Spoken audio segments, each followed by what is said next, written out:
You will notice in the South Carolina delegation section that there is a space left, which many speculate was for Thomas Lynch Sr. to sign. Thomas Lynch Jr. and his father could have been the only father and son pair to sign the Declaration of Independence.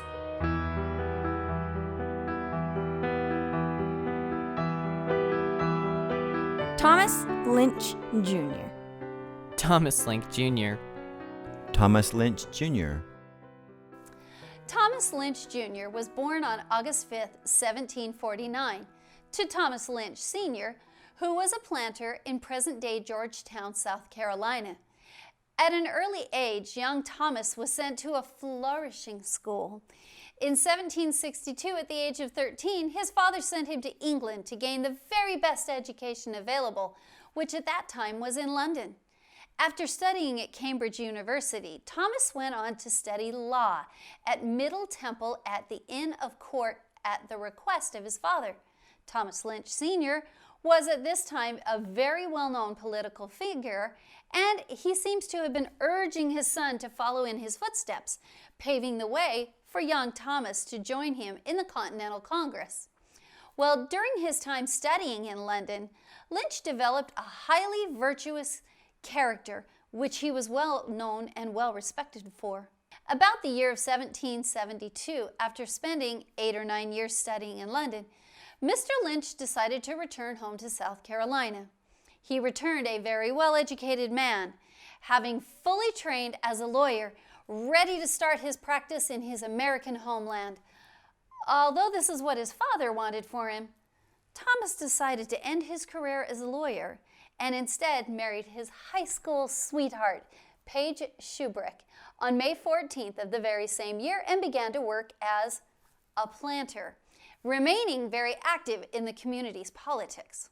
In 1776, Thomas was appointed to command a group from the 1st South Carolina Regiment and ordered a march for Charleston. Unfortunately, during that march, he came down with an aggressive fever, which actually permanently damaged his health. Once he recovered enough, he did rejoin his regiment, but he was unable to perform his duties in the position as well as he had wanted to.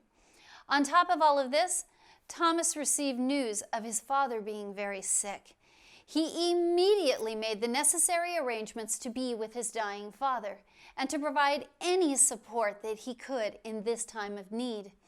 Well, by the time he finally arrived in Philadelphia, Thomas Lynch found that his father was very much alive and doing much better than he had originally thought, although he was still very ill.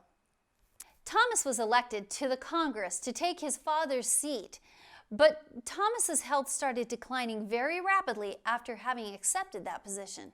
He pushed through despite this until he added his signature to the Declaration of Independence on July 4th, 1776, at the age of 26. His father hadn't officially been released from his seat on the Congress, so Thomas Lynch Jr. and Thomas Lynch Sr. were the only father and son duo to have served concurrently in the Continental Congress. If not for his father's ailing health, both Thomas and his father could have been the only father and son pair to sign the Declaration. After the Declaration was signed, the two of them started back home to South Carolina.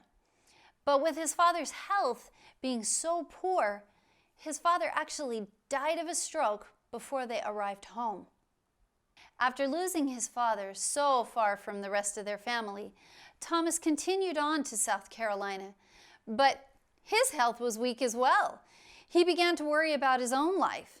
In fact, his doctors and his friends urged him to move somewhere with a different climate for the sake of his own recovery. A voyage to Europe at that time would have been extremely dangerous because of the possibility of being captured by the British.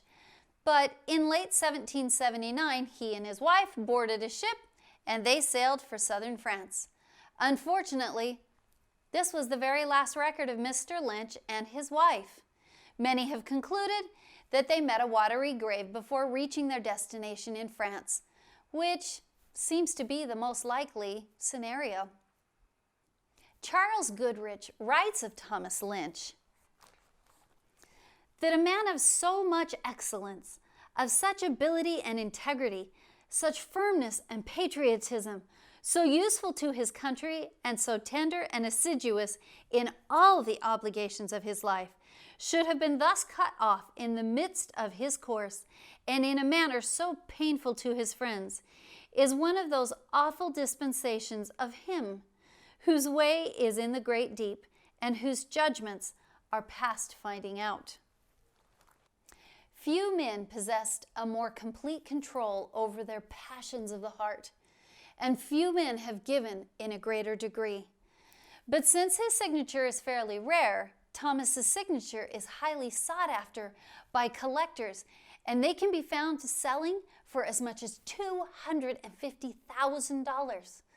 Although Mr. Lynch disappeared at the early age of 30, he lived long enough to give us an important service to his country and to establish himself as a man of the highest moral worth.